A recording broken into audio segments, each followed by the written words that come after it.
A blessed Wednesday to us.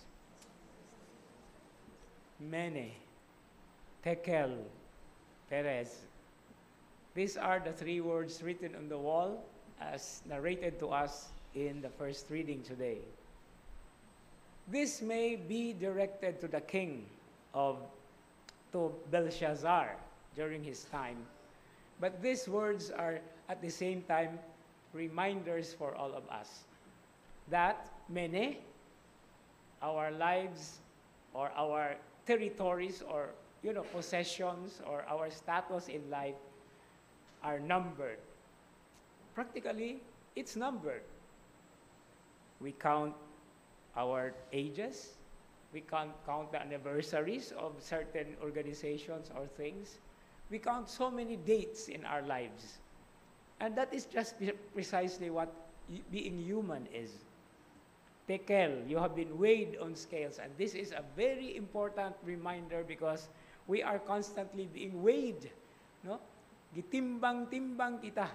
And that is the reason why we will face judgment in the end or at the end of times. Or even just as we are alive now. And Perez, the division. By the way, the word Perez is actually where the word paradise comes from. Meaning to say paradise is something that is separated, divided or result of the division from the normal things.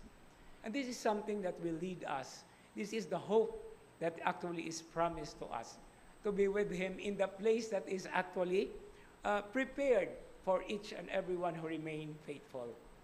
But this faithfulness that we are actually talking about is not complete without a witnessing, without giving a testimony. And in Greek, the word testimony is martyrio.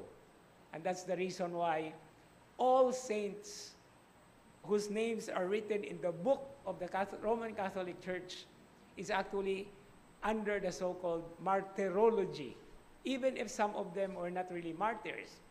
But the very first ones who shed their blood actually is the very reason for that. Natural, di gud maulahi atong Ginoong Hesus namatay. No, wala siya nagpakamatay ha, kay kanang nagpakamatay suicide na. Namatay siya o gipatay siya tungod sa atong kaluwasan. And that's the reason why the first saints that were recorded are actually martyrs. But the list goes beyond. Because there are still even people who have not been recognized, but who have shed their blood for the faith. And even people who are still alive, witnessing to this. And that's the reason why we wear red today.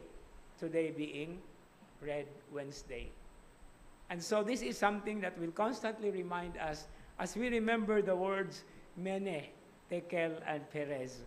Because these are what we call the parameters or the posts that we see in what the gospel reading also ends by saying, by your perseverance, you will secure your lives.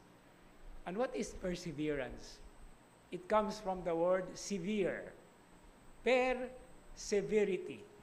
Through the hardships in life that we are able to become witnesses, to give testimony to the very faith that we receive, that we accept, that we reflect, that we live, and that we always try to grow into despite the many dangers around, even including natural and man-made calamities.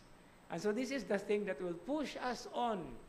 Pila na lang kaadlaw ang nahabilin, we are still reflecting on the Jubilee of Hope, the year of hope. Because this hope will constantly push us towards the destination that is waiting for all of us. Without moving forward, we will not get it anyway. But this moving forward should be grounded on the faith. And this is always what I would like to remind people. The other word of faith is conviction. Because it's already won, but it still is to be accepted in the later part of our lives. And what is hope? Hope is confidence, which means with faith. Ang tao nga malaumon, matuohon. Ang tao nga adunay pagtuo, malaumon. Di ka makaingon nga, I have faith, but I do not hope. That's an irony. That's a fallacy in logic. Because whoever is faithful is hopeful. And whoever is hopeful is also faithful or faith-filled. And that is what and who we are. And so as we continue this Eucharistic celebration, together with the people who are persecuted for the sake of the faith, may we also be sharing our own ways and means and little ways of this witnessing that we are called to be. After all, we are called to be martyrs. In other words, to become witnesses of the faith. Amen.